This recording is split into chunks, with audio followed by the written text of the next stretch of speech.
Ho, ho, ho, and happy holidays. What up, what up, what up? You are watching the Charles Coleman podcast. You already know what it is. Ladies and gentlemen, boys and girls, welcome to our year in review. Y'all know what it is. Y'all know what we do. I'm on the couch with two of my favorite dream teamers. To my left, of course, you already know her and love her. The boss at 593, Washington, the professional winner.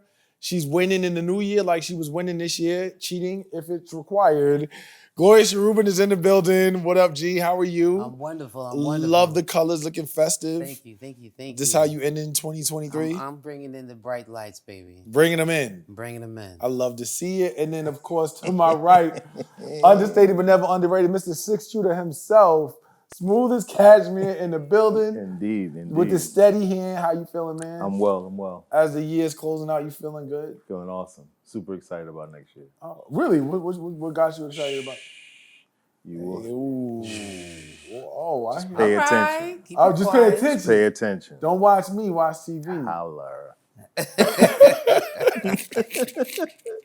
Yo, you getting checks without telling us? Man, thanks to the good brother, things are different next year. Well, when you meet when you see the good brother, tell him I said what up. You know what I mean? So, looking for him. I'm looking for a good brother. No, I'm just G's looking for a good. She know this brother. She knows him. Yeah. You make the introduction. She introduced me to him. Oh, that's what's up. Oh, okay. I got you now. Thank you. Why you introduce me? I'm just saying, my relationship with Kurt is different than my relationship with you. So you got, gotta get your weight up, baby. Damn. Slow motion, baby. Slow motion. Everybody take it easy. Take it easy. That's some real pimp shit. My relationship with this one is different from my relationship. Don't worry about what's going on over here. You just do your job. That's what you essentially said to me. I mean, technically, that's what I wanted you to receive. All right, so we're going to get into what some of the biggest stories were this year, biggest conversations around culture, around news, around just stuff that we're watching, talking about. This year has been so long, so I felt like it would be great for us to unwind. I want to start with one that, for whatever reason, had our community in a chokehold. You can't go to Cheesecake. On a date. I didn't necessarily love this story, but it became a thing. I don't really want to debate the cheesecake thing. I'm not here for that. But this issue, it became such a huge thing. We got videos and TikToks and memes of the top 15 things you can't do on a date. Your thoughts on how this whole thing exploded across community this year? For me, it went from comedy to a real thing. Yeah. Quick. And I'm like, how did it spin out of control so fast? What took place? Was it the feelings behind it? Was it the caliber of people who were standing on it? Was that it? Was it the representation? What made it go crazy? You asking me? Yeah, you saw it explode. I mean, nah, you know what's crazy? I'm sitting here listening, right? And I'm remembering, because we talked about this briefly. Right. On one of our episodes. And now in hindsight, as the year comes to a close, I'm thinking about it in a very different way. Okay? Okay. Now, what we're not going to do is unpack the cheesecake thing. No. Because we did that. We talked about it, and all the emotions around it. It definitely, but that's just, as you were speaking, I said, now, what I never considered was how well marketed this could have been for TikTok, for Cheesecake Factory. And let's for a moment consider the media empire that exists in propaganda and the way in which we exploit social media and content information, right? And the way in which that whole narrative did spark a tremendous amount of energy in our community. But you and I both know that the idea that any one entity will have their brand name and logo consistently, repeatedly, time and time again, talked up, posted, reposted, gone viral. The question I'm sitting here is, how much cheesecake did they sell this year? But you think, so you... Now, wait, I'm just saying, let's just think about, before we get into the minutia of the emotion that it conjured. Oh, yeah, no. You think, so you're kind of saying any press is good press. I'm saying that Cheesecake Factory could have engineered this whole thing.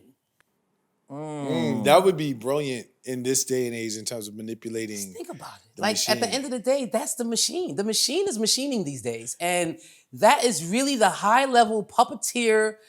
I know how to galvanize this particular community. I know the Don't hot take buttons. me to blue smoke on a first date. Watch this. Watch There this. we That's go. what we're gonna do. We're gonna flip it on him the other way. You know what I'm saying? But at the end of the day, let's just posit it that way. And now when the fizzle and the emotions have died, and then we think about it like, damn, like I just need to see what their numbers look like at the end of the year. Like, did they pop this year? Of course they did. Oh, exactly. Like I can tell you personally, I went to Cheesecake Factory this year, not on a date, because I'm not even gonna tell you, I'm gonna just say that the spot that I'm at, the mall that I go to That was to a- charge right. the whip That was a thing. Right. is Next where door, you charge and your it happens car. to be Right. within Hold close on, proximity. did you- chill. That's hold why on, I didn't hold even on, want hold to do it, Hold on, because I hold knew on. you was Hold gonna. on. I need y'all to really slow down and hear what happened. Did you catch the flex? Oh yeah. She said, the mall where I right. go To charge.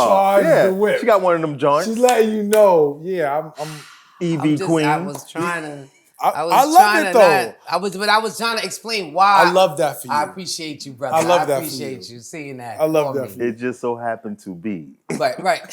Yeah. But yeah, I'm just saying, like, it resonates on that level. You know what I'm saying? Like, and like I could talk about whether we should be taken there or not in the whole franchise. We did that talk, but I'm just saying, like, damn, right She wanna now, talk about it. I don't want to. I don't want to Let give it them out. no more. Because Let I'm it just out. like, I need a kickback. Let it I out. just figured it out. Like, damn. So that just, I think it was.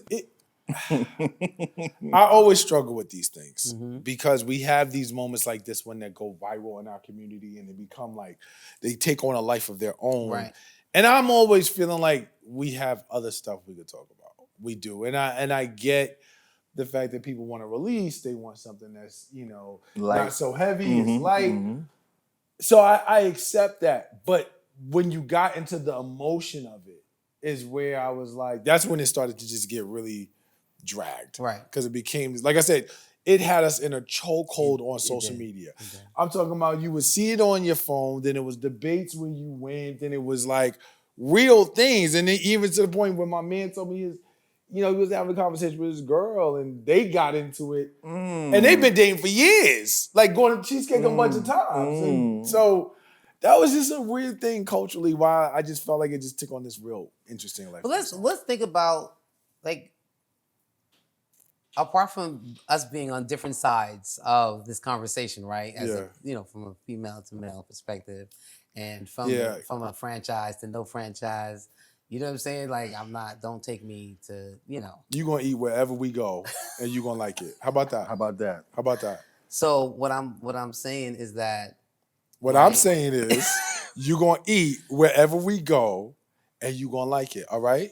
okay. Okay, cool. So the next story we're going to talk about, migrants in cities have become a big, big conversation because, as you know, in border states like Texas, and Florida's not a border state, but in border states like Texas and other Republican governors, I don't want to necessarily make this a partisan thing, but it's something that we're seeing.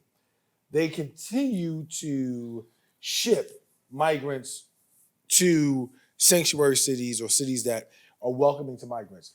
We have now started to see the effects of that because in New York City, for example, it's become so overrun that the mayor had to literally cut the budget for other city services, parks and recreations, education being one, in drastic ways to sort of make up for the drain on resources that migrants and the influx of migrants have created on our city. We're seeing the same thing in Chicago, and Chicago is particularly unique because what it is you have a housing population or a housing issue where the unhoused or people who've been waiting for housing have been bumped in terms of their priority for people who are migrants in the city. So I think this migrant conversation is one that not only was big in 2023, but it's going to be even bigger in 2024. We got to get them out of here. We got to figure out a way. That's it. Get them out? With some kind of way. Ceasefire on them bringing them in here. We got to slow this down. We can't support it. It's clear, especially in cities like New York where we theoretically, for the rest of the country, we have the bag. If we're suffering with a city with the bag, we got to slow it down. It's clear. The numbers don't lie. How strongly do you feel about it, like in terms of like, would this change how you voted in an election? It could, being that, you know, it could sound unfair, but the timing of it couldn't have been worse, right? So we are approaching an election year, so I wouldn't be mad if it's on the table, and if I don't see any clear change, it could sway my vote. G? Wow. I mean, I think that the migrant crisis is a big conversation, right? And is one that we need to consider responsibly, right? The way in which it's been managed is crazy. Horrible. Right? The mismanagement of it has been insane. I'm struggling with so many levels of this particular crisis around the way in which things are looking in our communities, the way in which, you know, I feel like it's a pot that's boiling that's about to bust, okay? Yeah. And forget about the political impacts around, you know, who's voting in which way. You have a lot of people that are already displaced trying to figure out how to sustain existing in a city that is monetizing every aspect of poverty. You add this layer of the migrant crisis on top of that, and now you have created competing agendas of a community of people that are all under-resourced. Now, missing me completely with this whole idea around our lack of financial access, because somehow, I don't know how, I do know how, but we find money to do other things. Yeah. 750, how many, was it 750 million to? Yeah, we're going to get to that. We're going to get to that. Okay, I don't want to say it. It's too do early. it, But too I'm just early. saying, like, at the end of the day, the idea that from a nation state standpoint, we're fiscally unsound. Miss me. So I'm not willing to accept, you know, the budget cuts because I mean, they're, consider- no. But think about You it. had your turn, young. But you said some things that might be. I know. You want a as notepad accurate. so you can take some notes so that you can come back after I No, finish my thought? No, because you're using words like national and things like that. There's some states that's looking at this like that's a y'all problem. We ain't got nothing to do with that. I understand that, but at the end of the day, So what we're if talking I gotta about, pay, I don't give a fuck about those who opinion that's not giving up no bread, right? So that's where my stance is coming from someone who's in the fight fiscally. Okay, that my so money is being used for something that. let's understand that the migrant situation is centered on the idea that they're coming in another state whose state has decided, because we have considered ourselves a sanctuary state, that they should then put those individuals on the bus and send them to us, who obviously seemingly have this notion that we are comfortable with the idea, right? Now, you know, like, see, I don't want to really go big on all of the thoughts, because I got a lot of things going on in this beautiful brain of mine. Another story, big in 2023, gonna be big in 2024 and much longer. G, you want to talk about AI? Wow. Yeah, AI is just like getting crazy to me. You know, it's insane because it's becoming, I think this year we saw a lot of energy around, you know, what is AI, what's the responsibilities, the accountabilities, all the different ways in which people weigh in on it. And it's interesting, like, just like me doing, probably diving too deep in stuff, realizing how far back the conversations like this was happening that we just were not part of. And I was just like, dang, it's 2023, or the close of 2023, and the conversations around artificial intelligence have really been digging deep since 2010. And I'm just like, where have we been? And why have we not been part of... We've been arguing about Cheesecake Factory. Right. No, we wasn't really even then. You know what I'm saying? We were arguing about a lot of other stuff, but Cheesecake Factory wasn't one of them as far back as 2010. But the way in which AI is moving right now, it's kind of like, I don't want to, you know, I don't want to be pushing fear and all that kind of crazy stuff, but it's scary. You know what I'm saying? In terms of what AI can do, the way in which it's going to impact the job market. Like, you know, I got young adults that live with me who, you know, still in undergrad, looking at grad school, and just really saying to them, are you considering the way artificial intelligence is going to impact your industry? You know, like, you're still in the process of learning and acquiring a degree to master a specific field, But in the schools that you're in, is AI a part of the curriculum? And if it is, in what ways? And are we concerned that your whole industry may be obsolete in the next decade, contingent on the type of industry you're in and the way in which AI can impact that? You said you like AI. I love AI. So I look at AI two kind of weird ways, and pardon me for saying weird. I look at it as progression to technology, and I also look at it as for the underserved people of our world. I don't want to say community. It's kind of like a new measuring stick to kind of bring them into the game as well.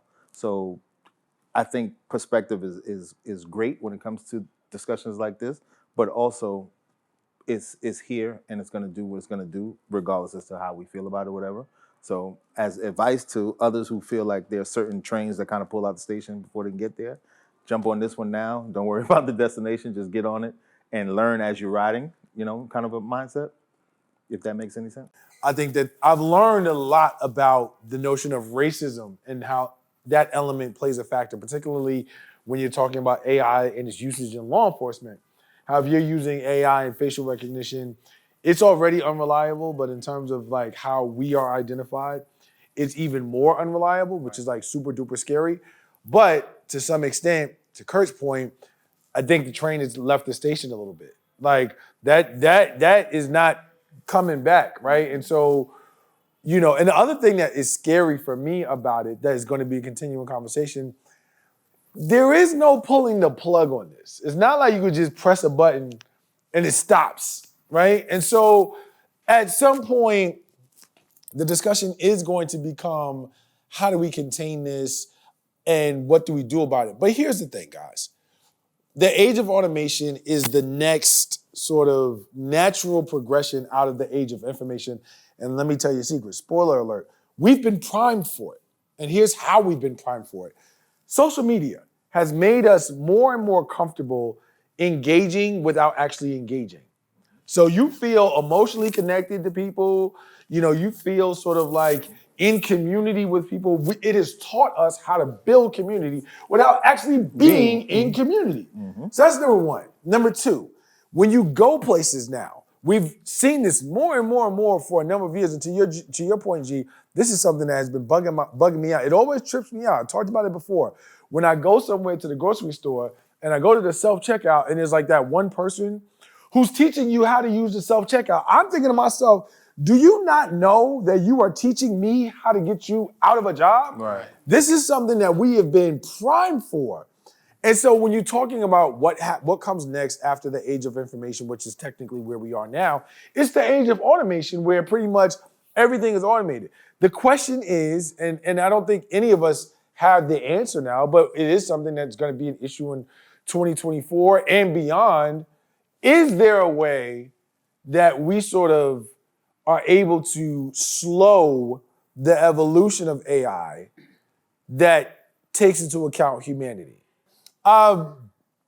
Another big story, 2023 going into 2024. Did you realize that it wasn't until this year that Donald Trump got indicted? Former President Donald Trump was indicted for the first time in March of 2023. That was the first time he got indicted. He's been indicted several times since then. But for as much as we talk about it, it is a very big story. It's arguably, real talk, other than the wars, it's arguably the biggest story of the year because history. The former president of the United States of America gets criminally indicted. And the fact that we're all sitting here like, yeah, I know we get it, is actually part of the issue, but it's really a big story. It's history, like you said. Yeah. I mean, it's a former president. It's never been done before. Probably won't ever again. Hopefully not. Probably won't. Right? But yeah, you just sit here unfazed. I know, I get it. It's exhausting. I'm tired. I'm just tired. I really am tapped out on any level. I don't have a microcosm of interest at this juncture.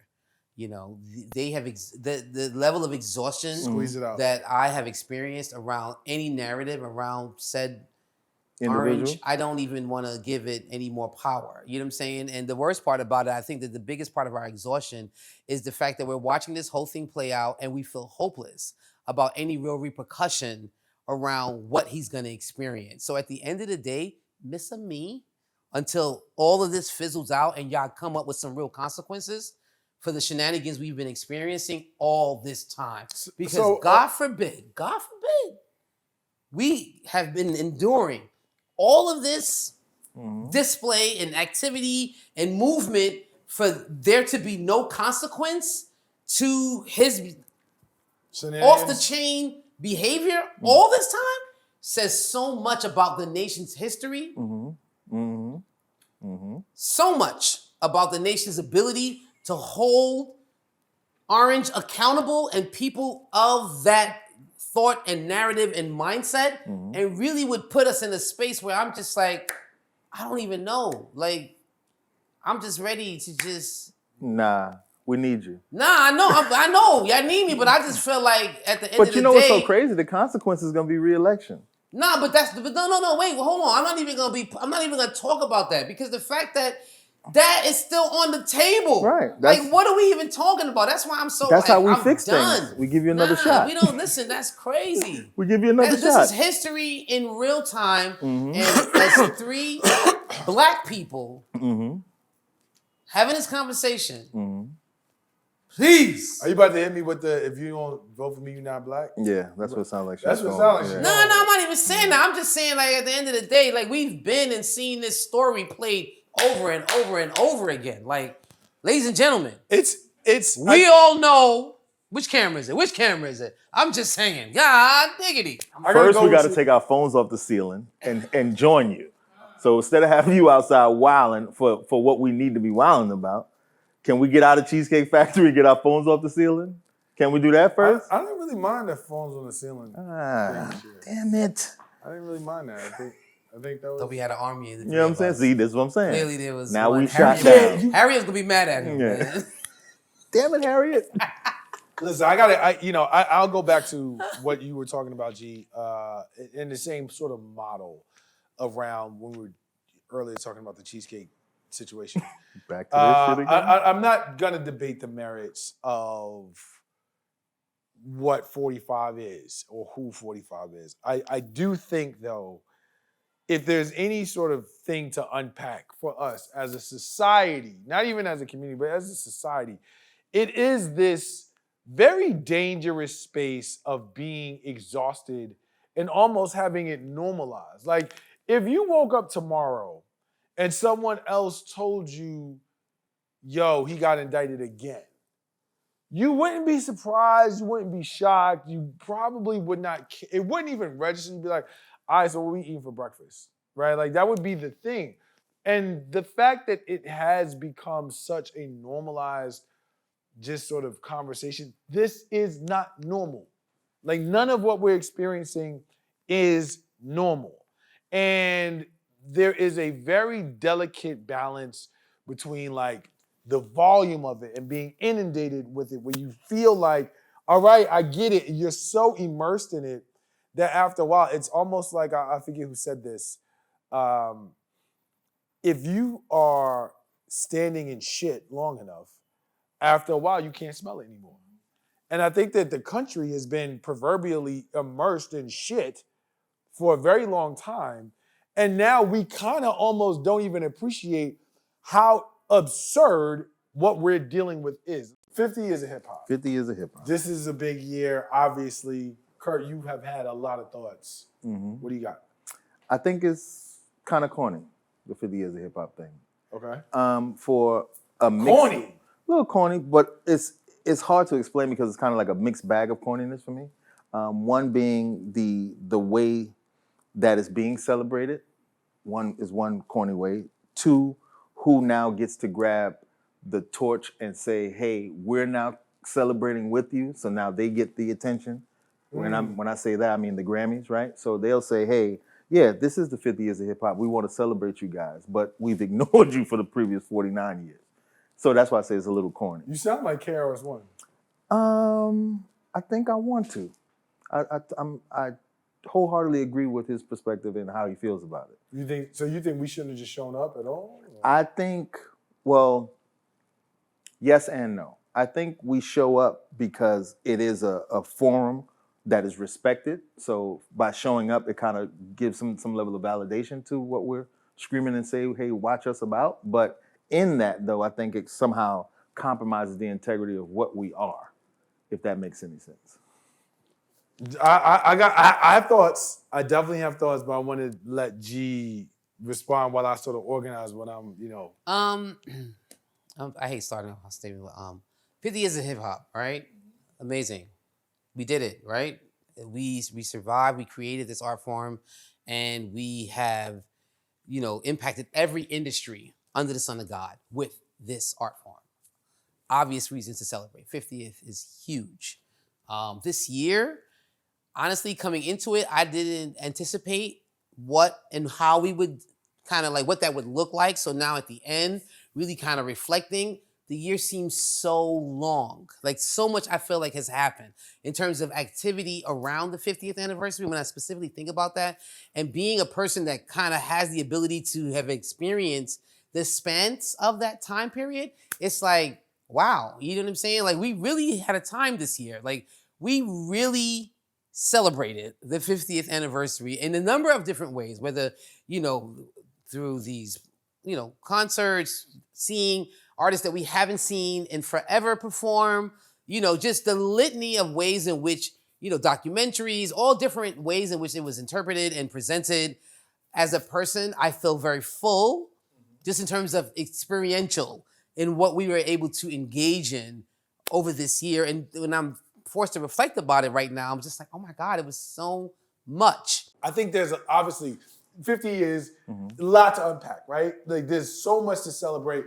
Never before has an industry ever created access lanes to build wealth for Black people in America like hip hop has. No other industry. Whether you even if you want to talk about the industries that came out of hip hop, like urban fashion and things of that nature, nothing has created more opportunities for Black entrepreneurs than this industry. You could argue that very few industries have taken more from Black artists. And so, it's this really love-hate relationship that has allowed for, a lot of Black people to get wealthy, and rich, you know what I mean? But then it's also sort of siphoned off a lot from that community as well. So that's a mixed bag.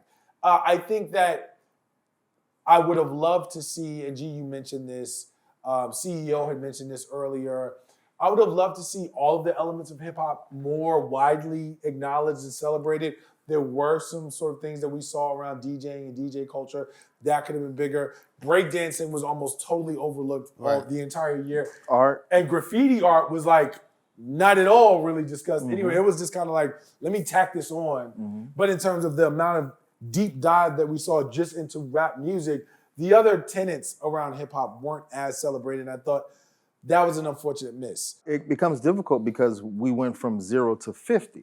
So you waited until the 50th year to want to do this, which is why I say it gets corny, because it's like, all right, cool. Because to me, what it feels like, the 50 years of hip hop feels like hip hop is dying. Like we're at hip hop's funeral, not the celebration, right? Because the time is still, like we discussed the pioneers, the earlier artists, right? We all will agree we don't necessarily want to see them, right? So what are we saying? We ain't all agree that, bro. We did. No, don't say we. Speak for yourself. Well, there's some people who really want to see retired rappers. Right. It might be but think about it. We're 50 years in. So, hey, Melly Mel still can take his shirt off. I'm just saying, there's a market for retired rappers. Broken glass. Everywhere. Everywhere. You know what I'm saying? So again, right? So even if we use the term retired rappers, right? There's some who came out in 98, 25 years later, that are theoretically retired, stone cold dead, right? So do they stone cold? You know what I'm saying? So do we now look at them as what? You know what I'm saying? Like they need a name too. How about this? Biggie and Pac. How do they fall in this? Do we now have to do a memorial now for all the dead rappers now too? in the 50 years of celebrating? Did we really address them? No, we didn't. Did we address, we Well, always... we included them pretty much as far as the history.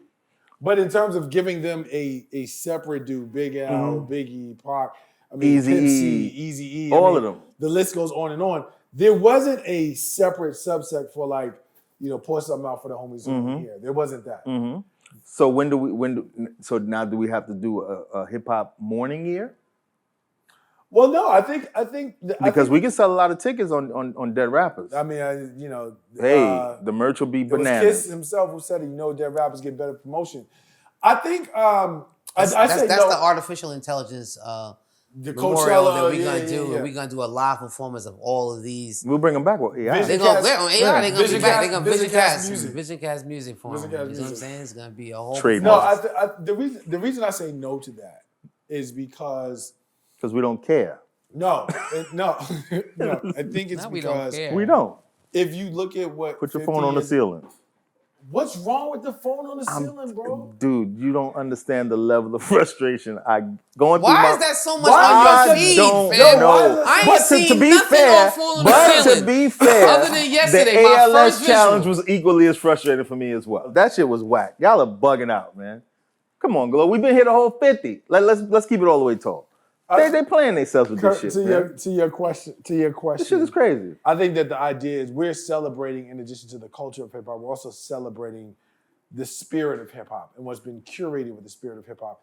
And in that way, that's why you include your Pacs, your Biggies, your Prodigies, your Big L's, your Pimp C's. That's why you don't separate them, because their spirit is still a part of the spirit of hip hop. But you just think the whole shit was gimmicky. Yes. It's not one thing you experienced that you felt was like No, nothing felt nothing pure hip felt hop. No. authentic. 3 more big stories we gotta hit. Gotta hit them. I'll go to it just because we're here. One of the biggest newsmakers this year, Brother Love himself.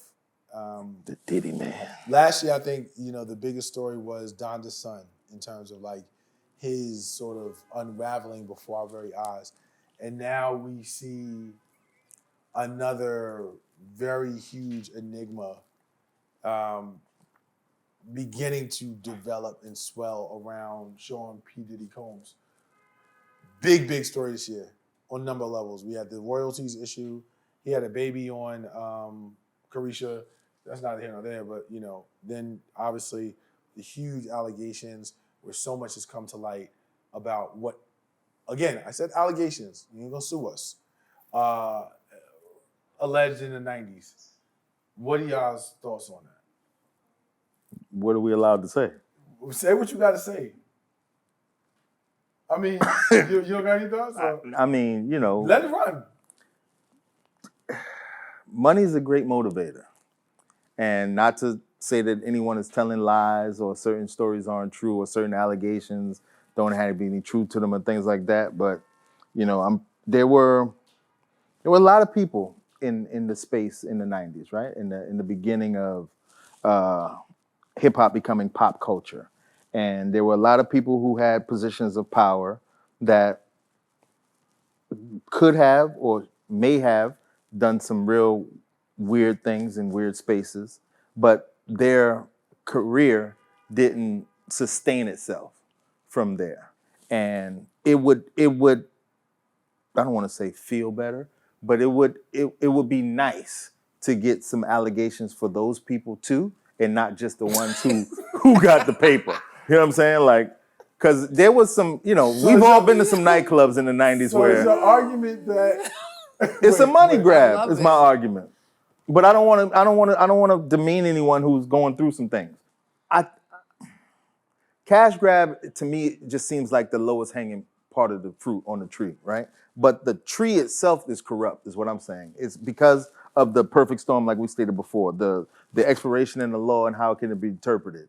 The people that we're picking to say, well, I don't want to say picking, the people that have been alleged of doing the things. Though everything just seems like a perfect, well-toned piece of bullshit. Does that somehow invalidate or make less true the actual claims themselves? I wouldn't say make less true, but I think without those other pieces you're saying, the validity of it, it now doesn't become a topic that we're discussing today on the couch. There's a lot to be said, We'll right? say it. And I understand your position, right? you. And I understand that there is a money grab, First time. right? But there's also a level of accountability that we need to have, okay? There's a level of reality that we need to embrace about what was happening in the industry in this time. Facts, Right. period, point blank, okay? Whether it was acceptable, not acceptable, whether it was quiet, not quiet, today, we're talking about it, right? At the end of this year, we're saying we have heard a lot about this particular guy and all of his doings, okay? And it ain't okay no more. Because at a time, it was okay. Oh, right? so it was okay when it happened. No. I'm not ever saying, I'm Too just late. saying. Too late. Dog. You said there I was need a you to time listen. when We it was had this okay. conversation at the very first episode. I need It you to was listen. okay then. What I'm saying is that in the eyes of the industry in which we're speaking of, this kind of behavior was prolific. People were being violated on a multitude of levels, and it's still happening to this day. And at some point, it went from being the norm of behavior and the expectation to be considered in these rooms to today being, we got evidence that this took place, and now I can hold you accountable for the shenanigans. What does this do to Diddy's legacy? His legacy? It's Yeah. over with. This is the legacy now. You think Everything he's worked up Come to on, stop came it. down to, Don't do that. to the 35-page fucking Nah, indictment that stop this girl it. put up. You think Yeah, it's it's over. You can't look past nothing. Bro, you still listening to R. Kelly? That's what I was going to ask. You. That's what I was going to ask. Like, If it's an R. Kelly concert tomorrow, I got tickets. You coming?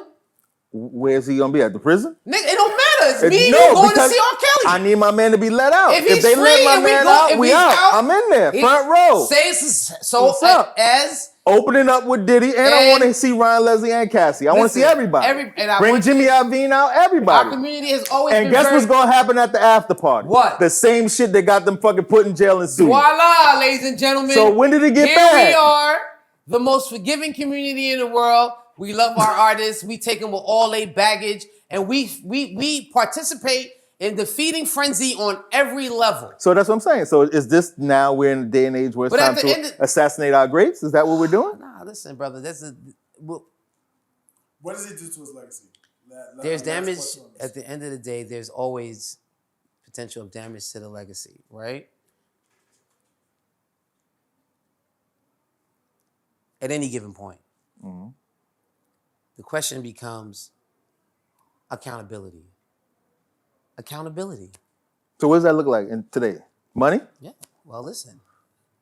We need to have So how much- Cassie here on the couch, and she can tell you if she feels That he's been held accountable? that she's been held accountable. Hold on, let me be clear. This is a bigger conversation than just Cassie. I was talking about Diddy as a whole because she's perhaps the most high profile, but there have been a number of allegations that have swirled around him for years. But this undoubtedly, as you can see, was one of the biggest stories this year.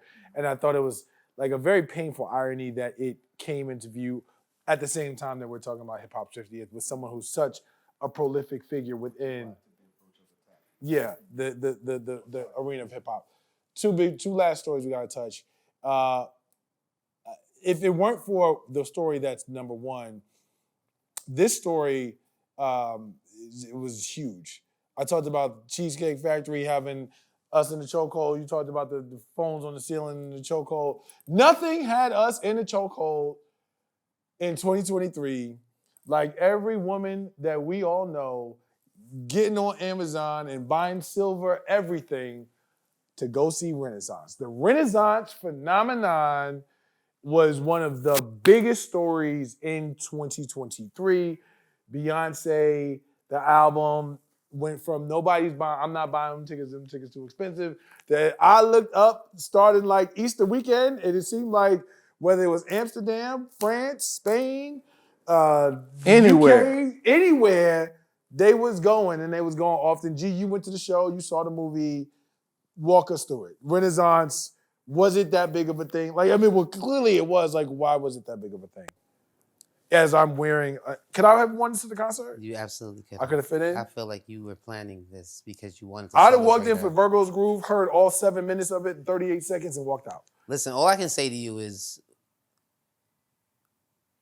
Black women are superheroes. And Beyonce showed up and showed out. And 2023 is owned. And I don't know how this is not the number one. If there's another, I don't know what you could possibly have to say after this. But I'm going to let you think global. Right. Think global. I gotta, No, I'm thinking global. I'm speaking globally, and I'm saying fair. that Very fair. Very from every aspect of what she presented, Black women are superheroes. If the alien tribe arrived right now and said, Take us to your leader? take us to your leader. Take us to what is the most sustainable being in the world that I would want to be in order to assimilate to this world. I would tell that alien, you need to become a Black woman because we have shown up, shown out, and shown as the backbone of everything that exists in this world. And I'm saying that proudly as a Black woman. So let that settle in your spirit for a minute. Just let it have her moment. Just live in it. Just live in it. Just let it have her moment. And now let me take you through this concert. All I gotta say is my girl did it and did it the way it needed to be done, and did it in a way that nobody ever has. Nobody ever. I don't know how or who could come behind her to take this game to a whole other level. Like, she is just genius, and her work ethic is beyond anything we've ever seen on a performance level. Everything you said is true. Full stop. I also think that the one caveat that I have is while I think it's amazing that she has done so many world tours in such a, relatively like close amount of time. Like, remember that year that X had 2 number-1 albums in the same year? Like, that's unheard of. Right. Right? Like, for her to have done as many world tours in the amount of time that she's done them, in and of itself is phenomenal in terms of what it takes, in terms of the work ethic and all of that. The one caveat I have is, if the industry was in the place that it is now back in the 80s, I think Michael could have done it too. I think because Michael did Bad, which was a world tour, and he had another world tour, but there wasn't the type of money and access but from a work ethic standpoint, I think Michael could have done it too. I think that's the only sort of caveat that I gotta throw is she's unparalleled, right? In terms of anybody who's ever done it. And the only person I can think of who I really do believe has the work ethic, has the creativity, has the vision to actually compete would have been Mike, but the timing and the industry and the way things move didn't allow for that at that time. Right. Kurt, Renaissance. Did you care? Not at all. But shout out to Beyonce and the whole Beehive. I appreciate y'all and what y'all do continuously. Like Glo said, she's been a beast for a minute. So I don't expect nothing less. I also think that we have to be mindful of and put some respect on the name of, like, when you're talking about a global force, we've talked about how, like, entertaining wise, and we've talked about humanitarian, but, like, let's be real. That woman is a force in terms of moving industry and dollar signs. She is an economic force. Indeed. And in no way can we sort of skip over or not acknowledge that. If there's any sort of thing that makes this as big a story, it is you have one woman, a Black woman, who literally shifted economies wherever she went globally. And that, for me, yes, sing, dance, shake ass, twerk, be a mom, be a hub, be a wife, all that, fantastic. Charles, when the allegations come, does she beat Diddy record with the settlement time? Go. You think allegations are coming? When the allegations come, they work too hard? That's the allegations? She made me work too hard? 24 She got me hours out my is the comfort number. zone? You think? One day is the precedent now. I think, if you want me to be real about keep it tall. No. Mm-hmm. She couple hours? Hold on. She's not paying nothing. That person's going to disappear. Ooh. That's all I'm going to say about that. That's how that works. When you're at that level, that did disappear. All right. So Renaissance wasn't... I have to take a moment of seriousness. And Renaissance wasn't the biggest story this year. It was close. I'm taking a point of personal privilege here. And I want to thank both my contributors for rocking with me. But this one I gotta take on my own because I gotta make sure it's handled right. As we all know, we are in the midst of a generations-long conflict in the Middle East between Hamas and Israel. And we know that the conversation has been a spirited one around humanity, around life, around death, around suffering, around history for a very, very long time. And now we are in a space where it is intensified. We've seen people lose their lives. We've seen people lose their jobs. We've seen people lose everything connected to them around this from being close to the nexus. This story continues to dominate, and at its core, people want to say it's complicated. People want to say it's challenging. People want to say there's a lot of, there are a lot of layers to it. All of that is true. But in 2024, there is no sort of overarching expectation that the world is going to snap its fingers and heal itself. But at best, what we can hope for is a willingness to understand each other's perspective and not talk past one another, a willingness to really come to the table with good intentions, and a willingness to have a respect for the protection of humanity, for the protection of life, and for what all of us value, which is for ourselves, our families, and our communities and our people to live freely, to exist freely, and to be able to support those around us who we care about. And so with that, it is my hope that we can find a space that works and that somehow begins to bend the moral arc toward that of humanity. And this is not about politics. This is not about being politically correct. This is about people and the very real effect that this conflict has and continued to have over the course of generations now. And hopefully we can reach a place where we begin to somehow figure out a path forward. And so with that, on behalf of the Charles Coleman Podcast, to you and to yours, we wish you a very, very happy holiday and a blessed new year. And we will see you on the other side of 2024. Thank you for rocking with us. We'll see you next week.